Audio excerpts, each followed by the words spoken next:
Well, hi everyone, I'm Elaine Banton. I'm a barrister at St Bedford Row and I'm head of the employment team here. I'm going to sort of canter through social media and employment law. You'll be relieved to know it's not particularly heavy on the law. I don't have a separate paper because really it's you're going to be, I think, familiar with the concepts. What's going to be interesting is looking at the themes that are emerging as to how tribunals are approaching this somewhat new area of law that's developing. So, advantages. What are the advantages of utilising social media? Well, when we're talking about social media, you'll all be aware of the issues such as Facebook, Twitter, LinkedIn, all of which are used to varying degrees by many employees, either at work or outside of work. And employers do encourage it to an extent because it can be a way of promoting the company generally or making contacts as well, and also building up a rapport. For example, through Twitter you can get into conversations with individuals, so that may be useful as well. It has been said that I think Twitter by the end of last year had 140 million users, 340 tweets daily. Facebook, 1 billion registered users by the end of last year. So it really seems as if this is an aspect of our life that's here to stay. But what are the disadvantages? Well, the flip side of all of this is that, of course, there are some disadvantages. In terms of control, it's such a fast-flowing medium. People respond immediately to tweets, or they put things on Facebook. They haven't thought it through. They forget that it's potentially permanent once it's on there, and they can be very liberal with their use of language, I'll put it. So there are some disadvantages. It may be that employees are spending too much time on their social media activities, and there is this blurring between private and public, what's work and what's private. So there are disadvantages, and I think what's reinforced there is the importance for an employer of a social media policy, which we will be looking at later. So what are the types of inappropriate conduct that arise? Well, I set some of them out there. I think the main ones that are coming before the tribunals are the discriminatory, derogatory, defamatory comments about either the employer, other staff, or customers. And the other one that seems to be a real concern is commercially sensitive information that could be either confidential or sensitive or both. So those seem to be the real sort of hotspots, but there are others, as I referred to there. So yes, there are some negative sides to it. But how does the tribunal approach this issue? Well, I've set out there because it's usually an unfair dismissal claim that's brought. Sometimes there are discrimination issues, and we look at that a bit later, but by and large it tends to be a dismissal issue.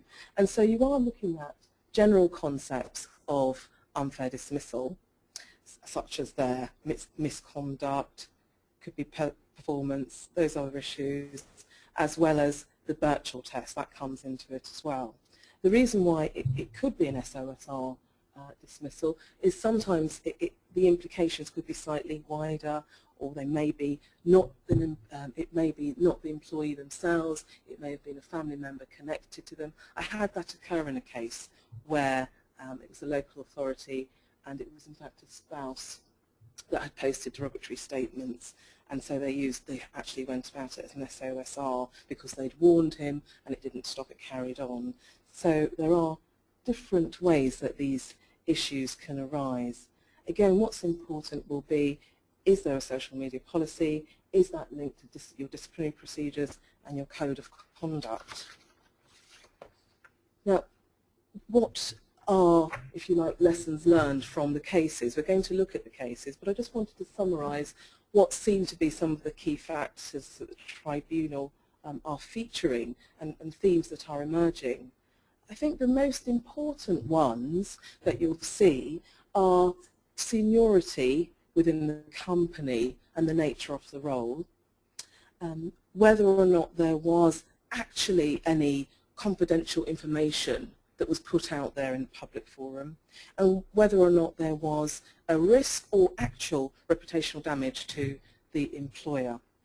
So I think those are the key issues, and very much looking at how whether there is a policy in place and how robust that is, how many people are aware of that, etc. So all of those factors are important in terms of the tribunal's approach, and of course mitigating factors, as usual, as one would expect, are important. In terms of the tribunal's approach, human rights acts issues are sometimes raised, where I'm going to look at some of those cases a bit later, but it's normally Article 8, privacy, Article 10, freedom of expression, and as we know, those are qualified rights, they're not absolute rights, so an employer is entitled to interfere with that if it's justified, can prove that it's justified. So by and large, the human rights arguments are not successful. I want to look at some of the newer cases that have been reported recently. The first one is the GIL versus SAS, and this is a relatively straightforward one. It's the scenario where someone's on sick leave, but they post on Facebook that they're taking part in London Fashion Week. In fact, their post stated they were auditioning 300 models and choreographing a fashion show. So that was gross misconduct, and the dismissal was fair, perhaps not surprisingly. The other case there, which is Teggett versus Teletech, is quite a different case in terms of the nature of it, quite an unpleasant one. Again, this was a case where the dismissal was fair. It involved a customer service representative, no less, on his Facebook page putting this. Quick question, who in Teletech has A, this is a female, not tried to F-U-C-K? She does get around, exclamation mark. And he then got a number of responses from his friends. She was actually, this lady A was excluded from his Facebook page, but she heard about it from another colleague. She then spoke to Mr. Teggett's girlfriend and asked him to remove it. His response was to not remove it, but to post further lewd remarks about Miss A. So when the matter came to the employer's attention, the employers were not particularly impressed, and the tribunal commented on the particular nature of the comments, that they were vulgar and that it was vulgar distaste for A. So this was seen to involve aggravating features because there was this reluctance to withdraw the post from Facebook, and it was used in an aggressive way. It was retaliation to her request. He then put further comments, and it was disseminated to other employees. And it was found to be a clear breach of the anti-harassment policy. So again, not surprisingly that this was a fair dismissal. There's a case of Dixon versus GBI UK Limited, and this was a lady who was coming back to work following maternity leave, and she was rather disgruntled because there were a number of changes to her employment, and she was actually suspended for accessing her manager's email account, which was trying to trawl through, find evidence of conversations about herself. So while she was suspended, no less, she set out on Facebook and posted, as we said here, biggest bunch of wankers known to the human race, full of gingers, fat wankers, sleazies, brown noses, and cokeheads, exclamation mark. So perhaps she's gone a bit too far there in her comments. It's surprising, actually, how often it is friends on Facebook that report it to the employer. So here we have it, some friends that were also colleagues told their employers, and the tribunal found that it was a fair dismissal, it was in breach of the IT policy, and that it was offensive and abusive. So I think that's really showing that, you know, quite often it's what's being said. You know, if it's particularly egregious, outrageous, it's lewd, that's likely to lead to a fair dismissal being found. Now, the alternative case of the Argos case, the Young versus Argos case, shows that when it's not a particularly offensive comment, it could be the case that an unfair dismissal is found by the tribunal, as it was in the Argos case. In contrast, in this one, Young liked a comment that was on Facebook from a former employee about her manager, saying that she was as much use as a chocolate teapot. And Young then replied that this had been her worst year in 15 years at Argos, and she was so happy that her former colleague had escaped. So that led to a disciplinary hearing. Well, Young actually apologised. She promised not to do anything like that again, and really emphasised her contrition. But she was dismissed nevertheless. And the tribunal said, look, this is not serious enough to constitute gross misconduct. No reasonable employer would make that finding. It wasn't serious enough to actually amount to bullying and harassment or being breach of the social networking policy. And they found a distinction between gross misconduct or just workplace gossip and routine criticism of your employer. So I think there it shows that there is a dividing line between employees venting and letting off steam and going beyond that and leading to misconduct and gross misconduct. Now, the case of Xavier is a disclosure of information case. These are another type of cases that are coming before the tribunal, and involved a blog that Mr. Xavier had set up. His job was to set up, dismantle and clean private rooms within the hotel's banqueting suite, and his terms and conditions of employment particularly stressed and emphasised that it was confidentiality was owed to the hotel and its guests and visitors, and that a breach would be viewed as gross misconduct. So that was really key in this case. Now, Mr. Xavier was a very diligent employee, and he frequently brought operational inefficiencies to his employer's attention, but he became increasingly frustrated that they were not being acted upon. So he decided to keep a blog. He kept a blog where he expressed views about things that were going on at work and was effectively reporting workplace concerns. He then decided, I know, I'll email my manager the link to this blog so he can see what I'm saying. Brilliant, genius idea. The blog mentioned names of his colleagues, the name of the hotel, and it actually referred to 3 head waiters being suspended after taking goodie bags home after a function. So he was summoned to a disciplinary hearing, and he was summarily dismissed because of the breach of contract. Now, the tribunal found that there wasn't any malice, no sort of malicious intent here, and he really genuinely wanted to create a better environment at work and improve standards. But nevertheless, the confidential nature of his job, the fact that it was stressed in his terms and conditions, also the policy, it meant that the decision to dismiss was within the reasonable range of responses.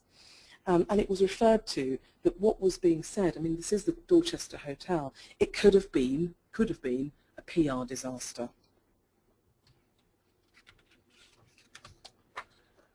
Now, another sort of head of cases are the reputation cases.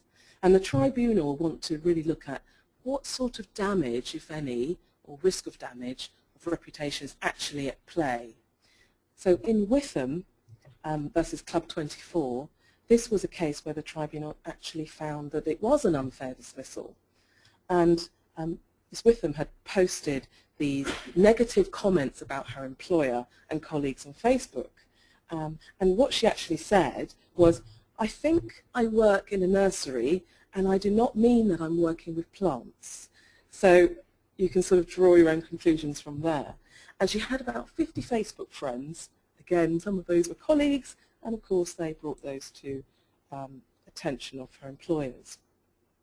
And so she was brought to task and she was dismissed. However, the tribunal said, you know, these comments were relatively mild. They were not about clients, and there wasn't any real misuse of information, and they were made by a relatively junior employee. There was no damage that was shown to any of the client base. So what the tribunal did was really effect that judgment of Solomon that we sometimes see. They said, yes, it's an unfair dismissal, but they reduced it by 20% to show how much she'd contributed to her own dismissal. And you'll see that that is sometimes what the tribunal does when it upholds the unfair dismissal. What it then does is make a reduction to show you've actually put yourself in the firing line here unreasonably. Another case involving reputation was the Taylor and Summerfield stores case. And this really is one, I think, that shows somewhat hijinks at play. It was a 20-second clip on YouTube this time.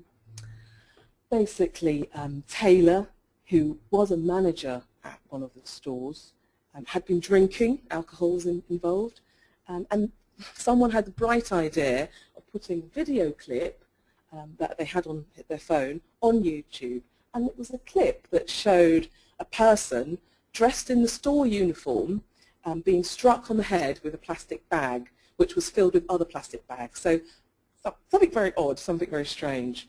It was filmed inside Summerfield's warehouse, and the general public had no access to that. So Mr. Taylor himself hadn't actually created the clip, but he had thought, this is really good fun, I'm going to put it on YouTube. Well, when it was discovered, he apologized profusely and removed it from the site immediately. And in fact, there were 8 hits, so it wasn't complete overnight sensation in terms of going viral. No, it didn't happen. 5 of those views were management, so I don't know who the other 3 were. Potentially they were entertained by that, but perhaps not. Well, as you can gather, Mr. Taylor was dismissed for gross misconduct. However, the tribunal said, hang on a minute, Mr. Taylor has got long service here, and he's apologised, he's removed it immediately, there's mitigating features here.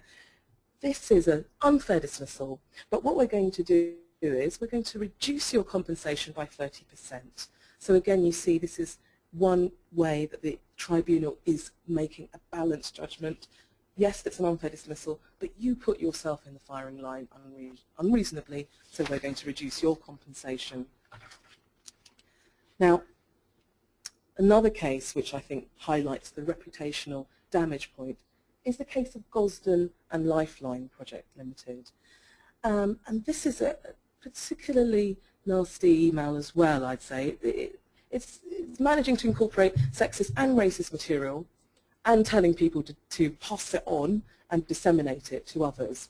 And he happens to be working for a charity, and one of the clients and where he was based was a prison. So you can see perhaps potentially sensitive issues. But the email title was "The British are way ahead of us." And it went on to state that it was a sin for an Islamic male to see a woman other than his wife naked, and called on all British women to walk naked through the streets in order to help weed out any neighbourhood terrorists. The email contained numerous pictures of naked women, and ended with the words, "It's your duty to pass this on!" And what he did, Mr. Gosden, was he forwarded the email to another person at the prison, which then caused it to enter the prison's computer system.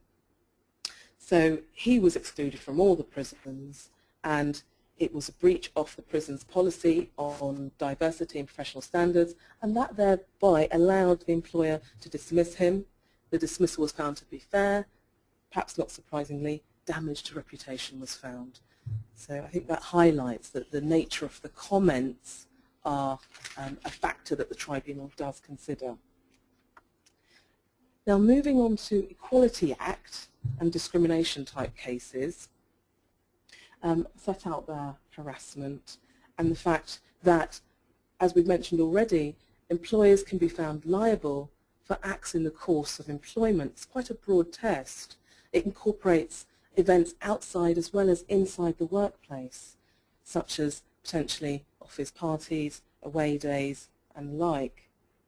Now, in the case that I referred to, Otto Miwo and Carphone Warehouse Limited, there was a joke posted on Mr. O's Facebook by his junior staff.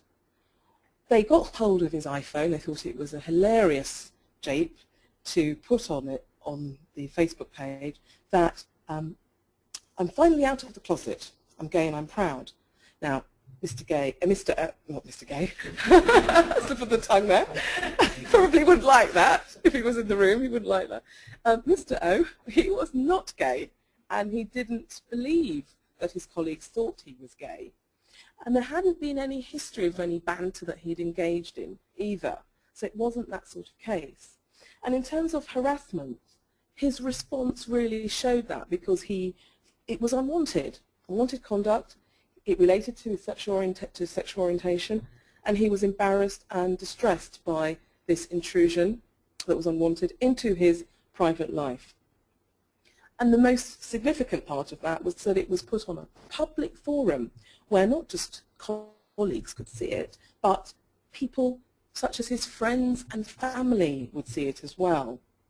So, as I said before, the tribunal thought it was significant that there wasn't a previous history of any of this type of banter, and they said that prejudices against gay people still exist in society today, and it was reasonable for him to find it, for Mr. O to find it as violating his dignity.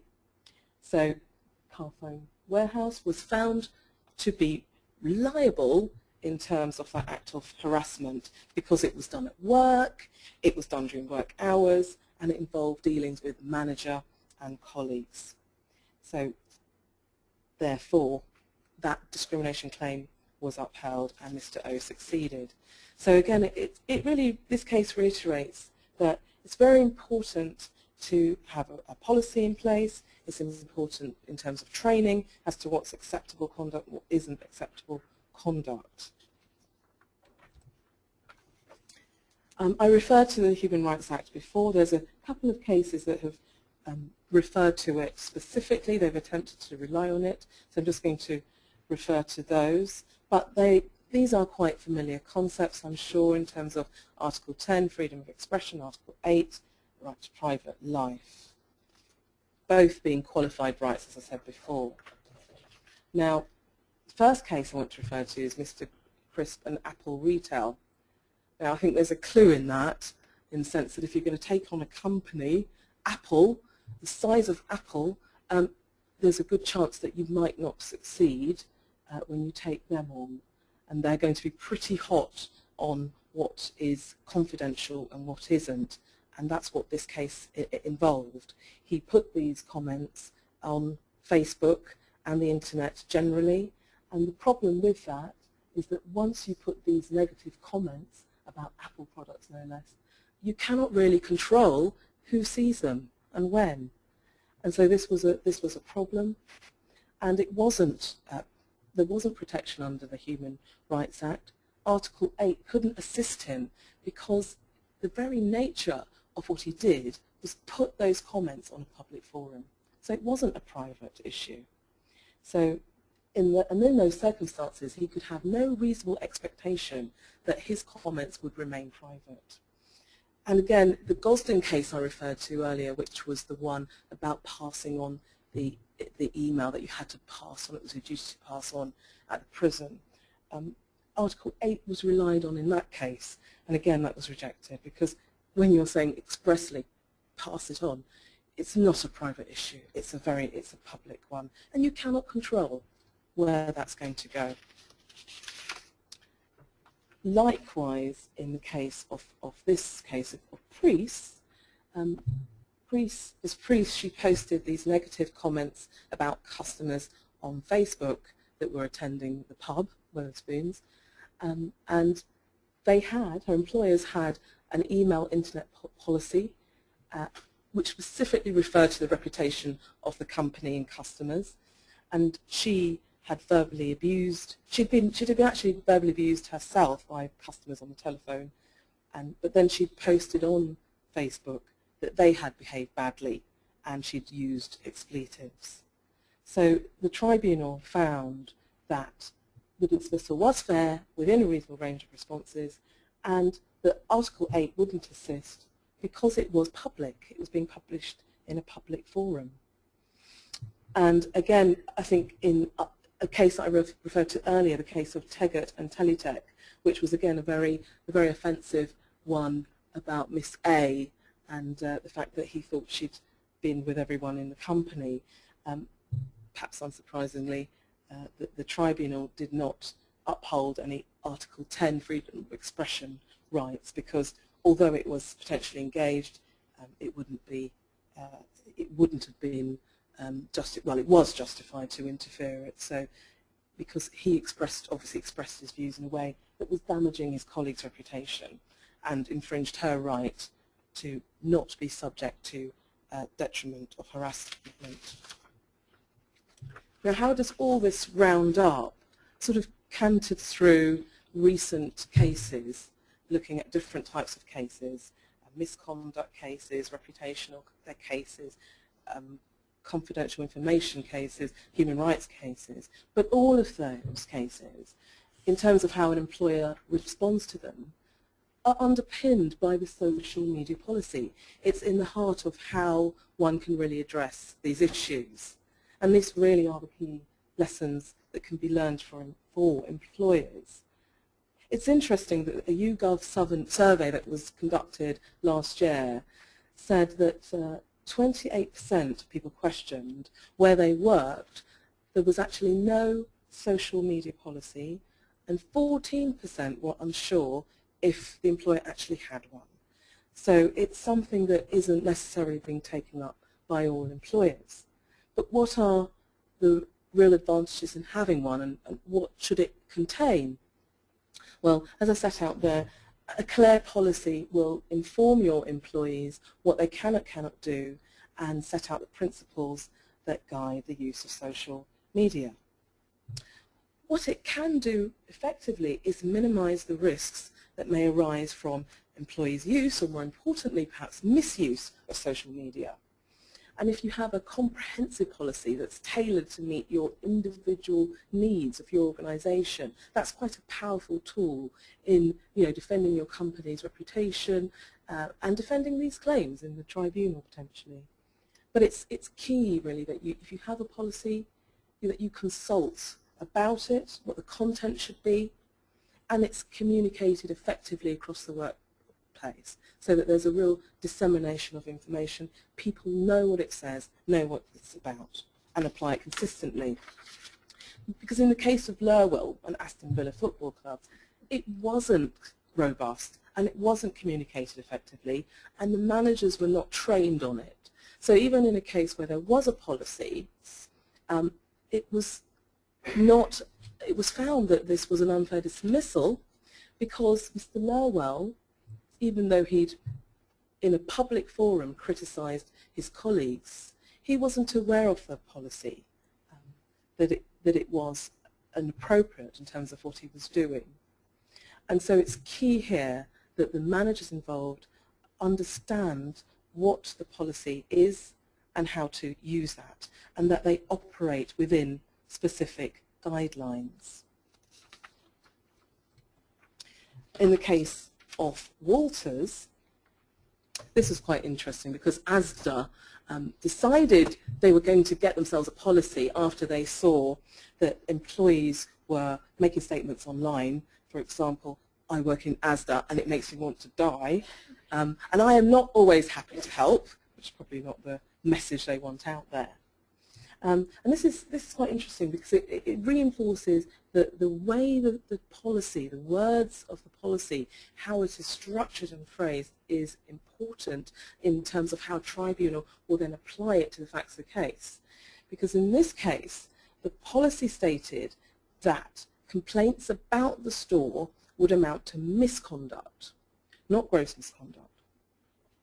And Walters posted on Facebook about wanting to hit customers with a pickaxe and that would make her feel happier rather than loving them, which is not perhaps the sort of corporate image that they wanted to get out there generally. But an unfair dismissal was found by the tribunal because they had specifically said that this type of action would be misconduct, and the tribunal found mitigation that reduced it in terms of culpability to a non-dismissal case. And what did the tribunal do? It did the weighing up balancing exercise. You've won your case, but we're going to reduce your compensation here by 50%, so a very large reduction. So again, this case really emphasizes the importance for employers to define what will constitute misconduct or gross misconduct, which sorts of actions could lead to an employee's dismissal. And coming towards the end, it's just a couple of points really on contents of social media policy. On the slide you'll have the information there, but really just to sort of pick out a couple of points is you might want to include in your policy whether or not your employees can actually access social media whilst at work, and if so, the level of that. Are you going to restrict it? Is it going to be unrestricted? Are you going to monitor that use? It may be useful to monitor it, but if you're going to monitor it, you're going to have to tell them about the monitoring and how that's going to take place. Are you going to say, okay, you can use social media, but it's only in relation to work purposes whilst at work? But all of these factors, they can be built into your policy, and that's really important. For example, when you looked at the case of the ASDA case I just mentioned, it's really important that you define your terms. And finally, a few more points on social media policy. Again, it's quite an interesting point, the first point, whether or not a work email address should be used when registered on social media sites, because the use of the work email may signify an authority which is assumed, and it's not actually legitimate.